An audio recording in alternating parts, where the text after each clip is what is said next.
sampai di Keraton Kaimon. Coba lihat di sana.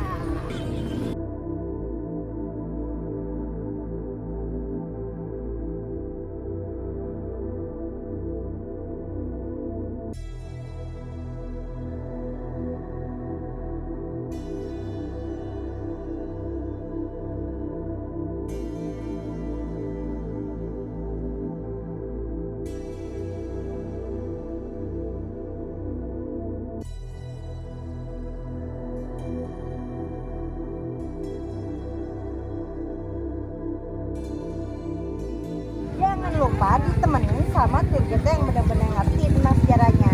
Kita panggilin bapaknya yuk. Bapak, kamu apa? Assalamualaikum Bapak. Dengan Bapak siapa Pak? Bapak Mul. Panggilnya Pak Mul ya. Boleh. Aku pengen tahu nih Pak.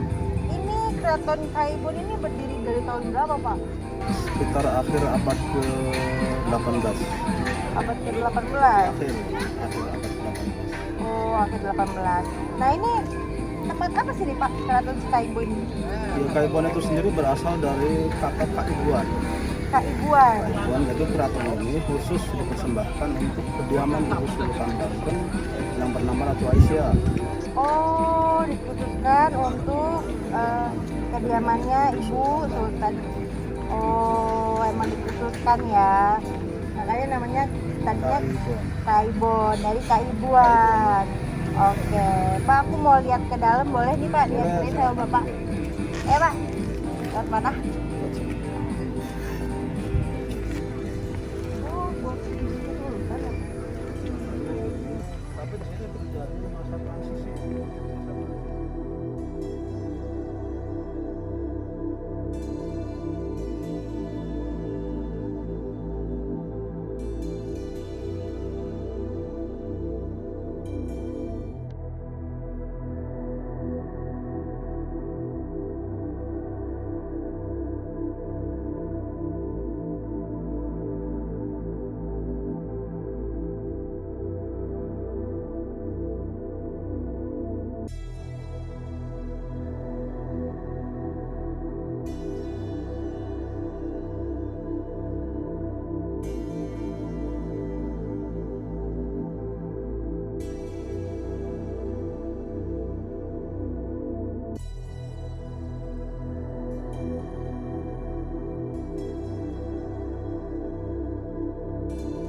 Nih Pak, gimana sejarahnya Keraton Kaibon ini Pak? Ya.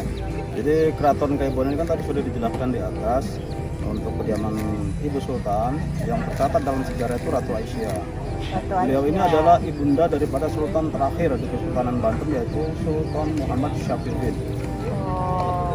Tapi pada masa beliau ini kan keraton Surasuan sudah dihancurkan, Iya. diserang oleh Inggris ya, 1809 itu. Dan kemudian pusat pemerintahan masa transisi, artinya masa menjelang kolab kesultanan ini di sini. Oh, berarti transisinya di sini. Transisi. Jadi mulai 1809 sampai dengan 1813. Sampai 1813. Ya, cuma 4 tahun aja. Karena akhirnya kan Kesultanan Banten dinyatakan dihapus oleh Belanda dan dimasukkan dalam wilayah kekuasaan Batavia. Nah, tapi ini masih berlanjut di Kaibon ini, Mbak. Bukan berarti setelah Kesultanan lalu ini sudah hilang hancur juga. seperti ini enggak. Jadi Belanda masih memanfaatkan bangunan ini untuk kantor semacam presidenan.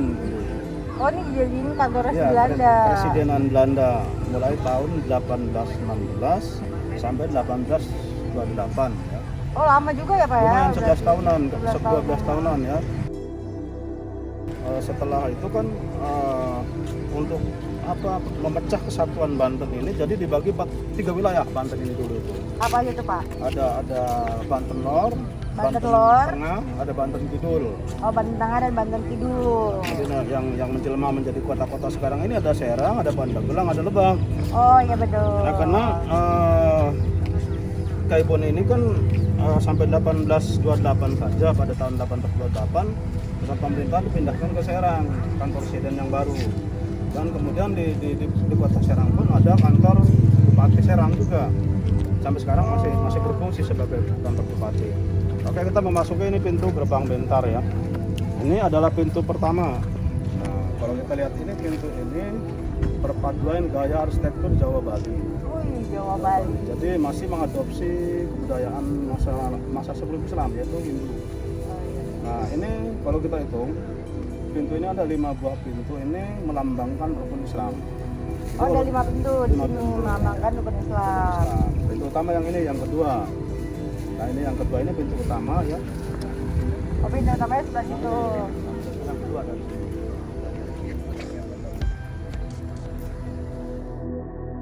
Utama. Kenapa saya sebut pintu utama ini spesial, Mbak? Kenapa tuh Pak spesialnya? Spesial. Pintu ini juga berhubungan langsung dengan pintu dalam. Pintu dalam itu yang sebelah situ Iya, bukan? kalau di Jawa itu bisa disebut lawang sademi, lawang seketeng. Oh, kalau Lawang Sewu Pak? Nah, lawang sewa ada lagi di Cirebon. Iya ya, beda. Nah, ini namanya pintu gerbang Padu Raksa. Padu Raksa. Padu Padu Raksa. Artinya Nah, apa jadi, tuh Pak? Kalau Padu Raksa ini adalah pintu yang bersifat sakral. Sakral ini berarti pintu ini sangat penting keberadaannya. Ini bukan berarti tidak penting ya. Aha. Ini ring satu lah katakan seperti ini. Jadi begitu memasuki pintu ini, karena tandanya itu ada atapnya, ada cungkup kecil, itu berarti Yang di sudah atas itu memiliki ya. sakral. Nah cuman ini kalau dari seni arsitekturnya lebih ke Bugis Eropa sebetulnya. Jadi sini banyak perpaduan arsitektur ya, ada Jawa, ada Eropa, ada Bugis, Bali juga. Paduan Gerbang budaya utama, ya Pak. perpaduan. Makanya banyak juga bahwa ini peninggalan masa Hindu, Pak. Padahal ternyata. Masa Islam. Nah, hebatnya Islam di situ ya. Nah Pak, kalau yang di sebelah situ bangunan apa tuh Pak? Sebelah kanan. Ya, oke. Jadi kita sekarang persis ada di depan gerbang pintar pintu utamanya. Dan di samping saya ini, di samping kita, samping kanannya ada bangunan masjid. Oh, ini masjid. Masjid. Jadi ciri-ciri masjid itu kehadiran mihrab. Jadi mihrab ini selain petunjuk arah kiblat, yang kedua itu tempat imam dan sebagai syiar Islam. Karena pada dulu itu bangunan-bangunan Hindu, bangunan tempat peribadatan Buddha itu hampir sama bentuknya, menyerupai gitu. Cuman ketika kita masuk ke dalam, begitu dijumpai ada mihrab, oh berarti ini masjid. Oh, dibedakannya gitu. Terus ini yang di belakang saya ada 2 pintu gerbang. 2 pintu gerbang. Pintu gerbang yang 2 ini namanya Padu Raksa. Kalau Padu Raksa. Bentar ini bersifat profan, artinya umum. Kalau Padu Raksa ini bersifat sakral. Karena pintu Padu Raksa ini adalah pintu yang akan menuju ke ruangan atau ke tempat kediamannya Ratu Aisyah dan Sultan Muhammad Syafuddin. Tapi kalau Berarti cuma orang-orang tertentu yang bisa masuk ke pintu itu ya Pak? Ya semuanya bisa sebetulnya, tamu itu bisa aja. Jadi mereka kan hanya transit dulu. Di sebelah sini ada ruang namanya Sri Manganti kalau dulu. Contoh disebut Bangsar, ruang tunggu ya, ruang tunggu tamu. Nah, ada kita. Yang di sebelah situ. Ya, sebelah kanan. Jadi begitu melalui pintu pertama, jadi langsung masuk si tamu dulu itu. Ke situ dulu Transit dulu di Bangsal ke situ. Bangsal ini, baru setelah dipanggil oleh protokol keraton, mereka boleh masuk ke Boleh masuk ke situ. itu ya penjelasannya. Jadi tinggal kita satu lagi objek yang utama di samping masjid ini juga utama juga, yaitu Aisyah dengan Sultan Muhammad Syafuddin. Nah, saya penasaran tuh Pak, ada di sebelah mana Ayo, Pak? kita lihat ke Boleh, sana. Pak? Ayo Pak.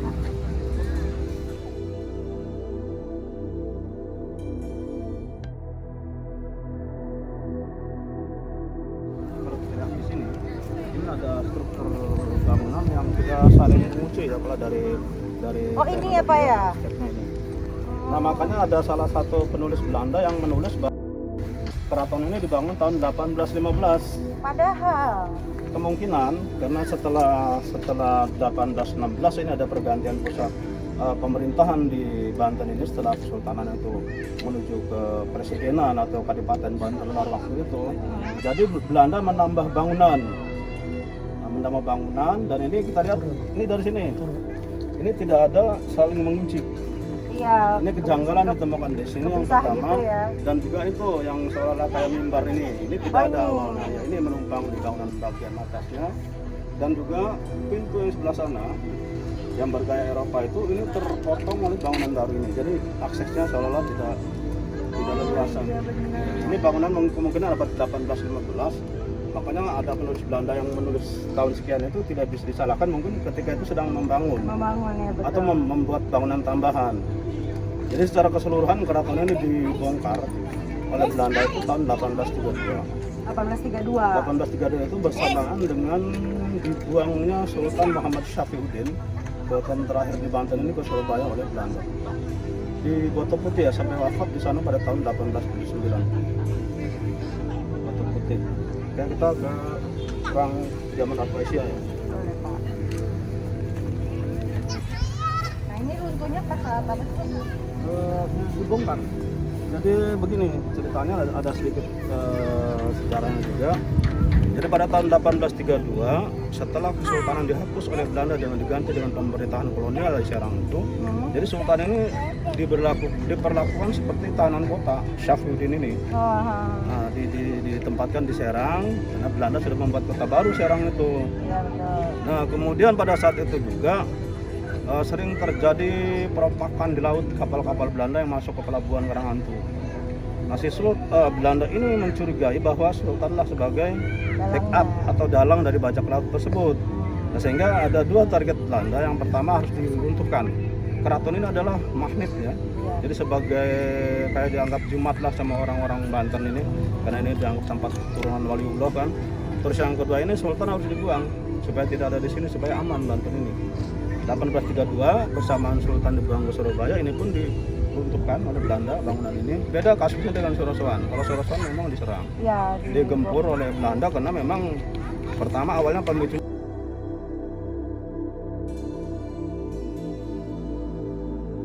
dari Mangkubupati ya, Mangkubupati Aludin yang memang diperintah oleh Sultannya, sehingga ditekan oleh Belanda. Belanda ini mengeluarkan ultimatum, 3 ultimatum dalam suratnya, yaitu meninggalkan keraton, yang kedua menangkap pati warga Dirja yang dianggap pengacau oleh Belanda, oleh Dendas waktu itu, yang ketiga itu mengembalikan kerja rodi itu. Dan ini oleh Sultan ini yang dianggap tidak manusiawi kerja rodi ini. Makanya Sultan tidak setuju. Dan akhirnya dikirimlah utusan Dupo ini, karena memang surat ini tidak dibalas oleh Sultan. Dikirimlah utusan Kapten Dupoy bersama 14 orang pasukan ke istana waktu itu, ke keraton pada masa Aludin. Jadi memang keadaan lagi sedang apa ya, sensitif ya, keadaan memang sangat tidak enak waktu itu, genting gitu. Jadi begitu datang utusan Belanda Dupoy dengan pasukannya ini terpancing emosi warga Dirja ini. Nah, sehingga si Dupoy dan teman-temannya dibantai di depan muka keraton. Di depan mukanya? Di depan keraton Sorosoan, dan disisakan 1 orang. Dan kepala Belanda ini sangat tragis, penggal kepalanya dikirim. Ini yang membuat Dendas sangat murka ya, karena utusan ini sebetulnya nggak boleh dibunuh sebetulnya. Tapi karena memang tapi situasi. disisakan 1 ya Pak? 1809. Dan akhirnya memang yang jadi target utama harus ditangkap dan dibunuh oleh Dendas itu si warga Dirja, dianggap penjahat itu, karena memang dia membunuh utusan. Dan akhirnya diserang, hancur rata Sorosoan. Si warga Dirja dibunuh, Mangkubupati ini dibuang ke kali mayatnya, dan Sultan dibuang ke Ambon. Terakhir di penjara di Batu. Itu sebelum pindah ke sini ya. Kita lanjut Pak. Itu bangsal itu bukan hanya ruang tunggu sebetulnya, jadi ruang untuk bertemu raja atau ratu dengan rakyat. Makanya di Sorosoan itu bangsal Sri Mangatnya hampir seluas keraton ini, karena memang di sana dari 1526 sampai 1809 dipimpin oleh 19 sultan ya, dan mengalami masa kejayaan pada masa Tirtayasa misalnya. Kan ini juga sudah sangat kaya Banten dan sudah pernah mengeluarkan uang emas, dan bahkan buktinya sampai sekarang masih ada tuh mahkota Sultan Banten terbuat dari emas di Museum Nasional. Masih ada ya Pak ya? Masih 1 mahkota. Bangunannya udah ada renovasi lagi atau masih sama seperti dulu nih Pak? Kalau di dunia keperbakalan tidak mengenal renovasi Mbak sebetulnya. Yang ada itu restorasi. Dikembalikan ke bentuk asli. Jadi dipugar. Nah, untuk background pemugaran kami di sini ini tidak ada gambar acuannya. Tidak ada gambar. Jadi misalnya ini contoh nih. Ini dulu ini masih ada kelihatan bentuknya. Yang sebelah sana sudah tinggal setengah. Ya. Logikanya untuk ini dengan ini nggak akan beda bentuknya ya, gitu. Jadi akhirnya itu yang mengekor aja. Jadi backgroundnya dari bangunan yang ada tidak ada gambar. karena gambar habis semua. Habis Oke. semua ya. Setelah masuk ke sini, kita kalau dulu tamu ini nggak boleh langsung masuk ke rumah kedua. Harus mana dulu? Harus transit dulu ke ruang Sri Manganti atau disebut dengan bangsal. Nah, baru setelah dibolehkan oleh petugas keraton atau protokol keraton baru masuk ke sana menuju ruang Ratu Aisyah.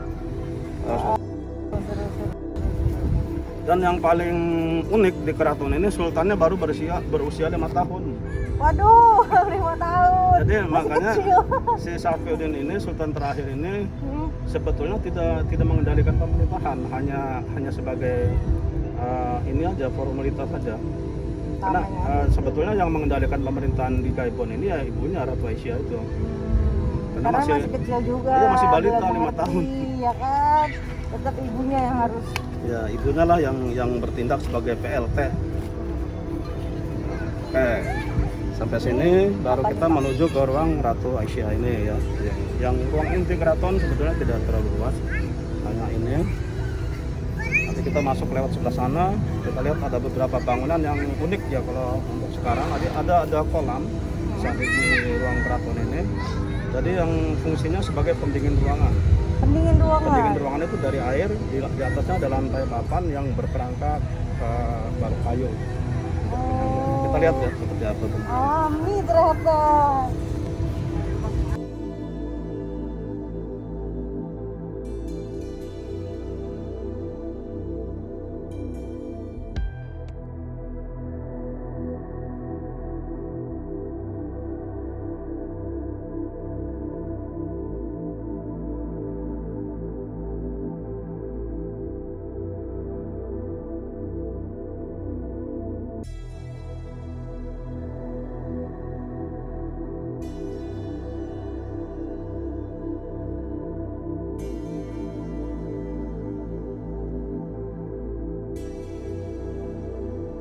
Di keraton Surasan ada 3 bentuk setengah lingkaran itu di tengah.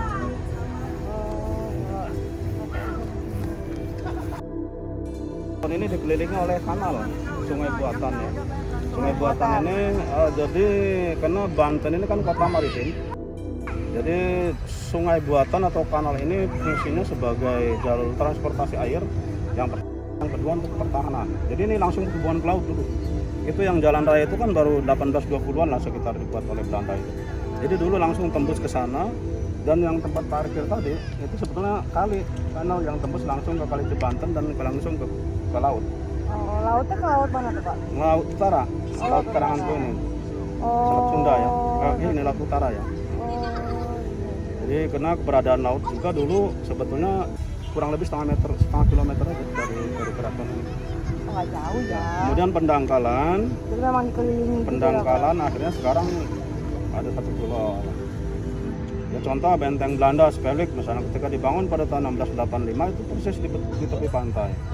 Dan kemudian terjadi pendangkalan laut sampai setengah kilometer ke laut dari benteng itu. Jadi karena di Banten ini potensi lautnya dangkal, tidak seperti laut selatan yang memang terjal ya. Iya.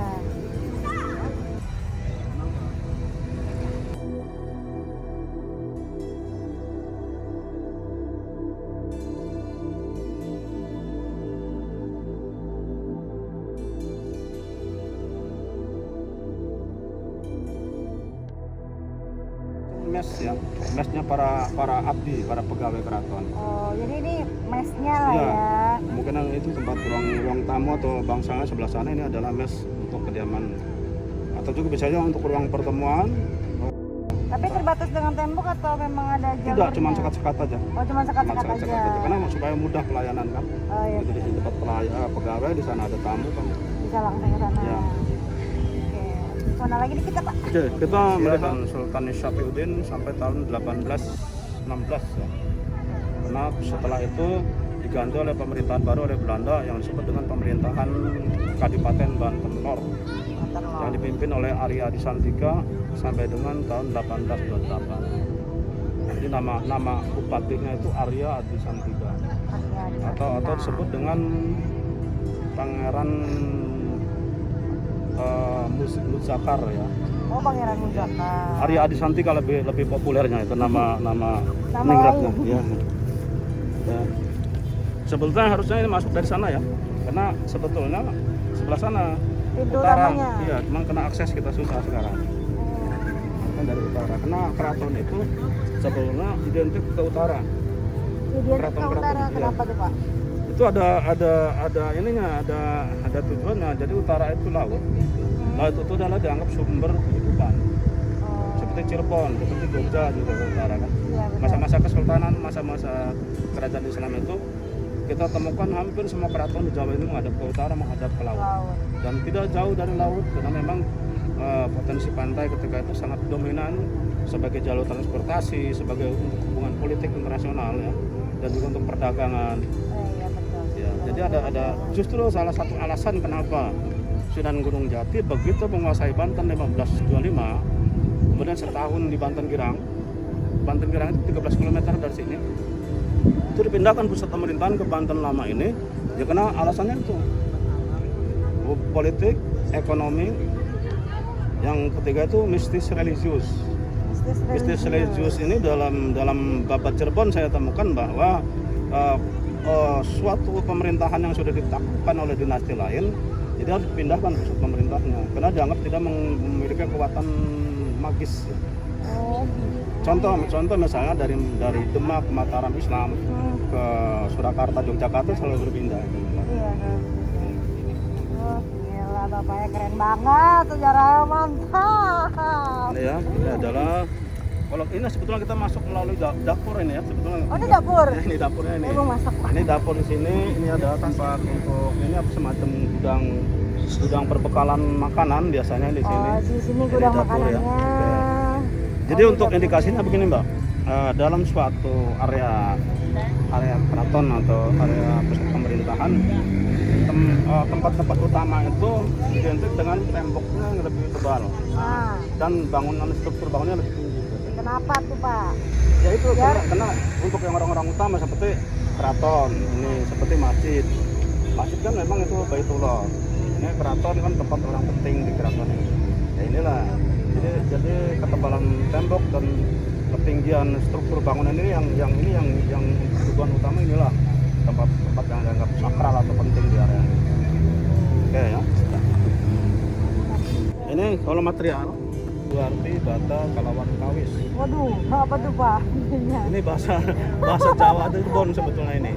Jadi Jawa, artinya Cirebon. Oh, Cirebon. Bahasa Jawa Cirebon ini. Kalau dalam bahasa Bantennya itu artinya bahasa Indonesianya ya nasional kita sekarang membuat kota dan perbentengan dari batu bata dan karang. Oh, Jadi material utamanya itu batu batu bata dan karang. Nah, kenapa sih harus karang? Apakah itu untuk sebagai semacam hiasan atau apa? Nah, jadi setelah dikaji di era yang modern sekarang ini oleh para arkeolog, para arsitek bangunan, ternyata karang ini adalah fungsinya sebagai penangkal asin. Jadi supaya bangunan ini tidak mengeropos, makanya posisi karang seperti contoh di Sorosowan misalnya, di sini juga ada di bagian masjid ya. Karang itu adanya di posisi lapisan akhir. Ada nanti berikutnya baru batu bata. Nah ternyata karang ini sebagai penangkal asin karena Kaibon atau Sorosowan ini kan dekat dengan laut. Jadi supaya bangunan tidak cepat keropos. Oh benar. Ada tujuannya ternyata. Iya ada tujuannya, benar ya, pinter juga. Karena karangnya karang lautnya. Ya, kita sekarang di sini tidak berbentuk bangunan limas kedua, tidak. Jadi ada bangunan yang menopang saja begitu, miring begitu. Nah, di sini ada lantai papan. Lantai papan di sini ada serambi buka keraton. Dan itu kanal Kali Cibantung tidak jauh dari sini. Dan itu kita nanti begitu lalu Asia setiap saat di sini melihat keluar masuk perahu dari Labuan, begini segala macam. Kelihatan semua. Ini ruang keramik depan. Keramik depan. Ini ada ruang tamu, kemungkinan ada ruang keluarga, dan ada 2 kamar. Ruang Nah, tamu, tadi ruang keluarga, ada kamar 2 di sebelah sana. kamar. Dan di sini ada ruang utama ini. Ini ruang Nah, utamanya ruang nih. utama ini ada pendingin dari air ya. Kita sedikit berimajinasi ya. Iya. Jadi awalnya peneliti ini terjebak dengan keberadaan kolam. Kolam itu kan identik dengan mandi di sini, dengan kebutuhan iya. air gitu. Betul. Tapi ternyata diteliti kelanjutan daripada konstruksi bangunan ini tidak ditemukan akses ke bawah. Oh tidak ada sumber airnya. Tidak ada akses ke bawah maksudnya untuk turun orang. Gitu. Oh. Nah, terus dikaitkan dengan lubang-lubang di Oh ini apa ya? si tembok ini ternyata saling ada berkesinambungan nih. Nah, Ini bisa ke sini, ya, ini jadi itu ini bisa ke disilangkan situ. bahwa semacam kayak kayak balok kayu, ada yang lurus ke sini, ada yang lurus ke sini, Buat di sini jalur. terbentuklah rangka-rangka di atas kolam dan di atasnya diletakkan papan sebagai lantai. Sekarang yang jadi masalah, airnya dari mana? Nah itu Pak pertanyaannya, air dari mana Air coba dari Pak? mana? Kalau ini mah kalau bahasanya udah teknologi udah maju ke sini ya. Abad Waduh. 17 saja air danau sepanjang 2 km bisa dialirkan ke Sorosowan misalnya. Dengan proses penjernihan pengendalian abang putih emas. Ini cuma berapa meter ya? Kanal. Posisi kanal lebih tinggi daripada ini. Oh lebih tinggi kan? Lebih tinggi kanal. Jadi ada pipa terakota di bawah ini yang langsung berhubungan ke kanal. Sekarang untuk sirkulasi air supaya terjaga tidak kebersihannya supaya sehat ya. Karena ini air kalau nggak diganti mungkin nanti memang menimbulkan aroma tidak enak ya. Di bawah ini ada pipa terakota lagi yang berhubungan langsung ke Kali Cibanten. Jadi setiap saat diganti. Nah, inilah teknologi AC zaman dulu yang ditemukan AC seperti sekarang ini. Wah alami, kalau sekarang mah sudah buatan malah. Tapi belum tentu lebih sehat dari ini. Ya betul, ini kan Ya. lebih alami dari alam. Bentar ya.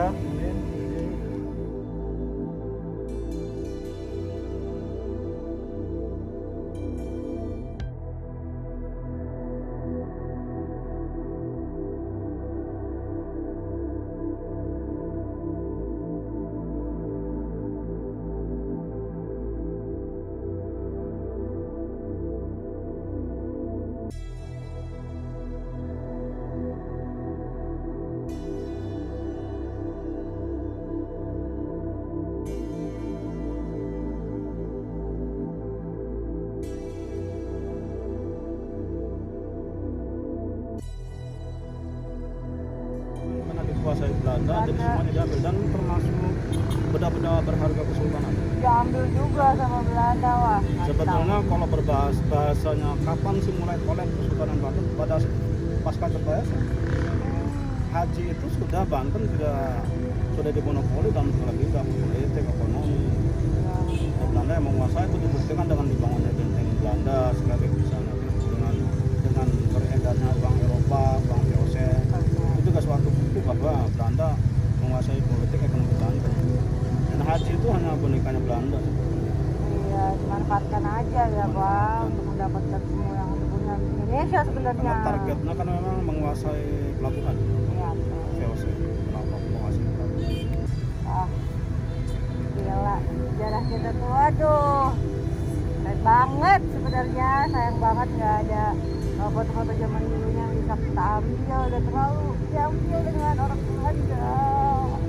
Nah, udah selesai nih diceritain sejarah-sejarah sama Pak Mul. Makasih banyak Pak Mul atas informasinya sangat berguna. Dan buat kalian anak muda bangsa Indonesia, tetaplah kalian menjaga budaya Indonesia dan jangan lupa kata Bung Karno, apa Pak? Jas merah. Jas merah. Jangan sekali-sekali melupakan. Jangan sekali-sekali melupakan sejarah. Nah, udah selesai nih review-review dari gue tentang sejarah di Banten. Dan jangan lupa kalian subscribe, like, komen, dan share ke teman-teman kalian. Sampai jumpa. Terima kasih banyak Bapak. Sehat selalu.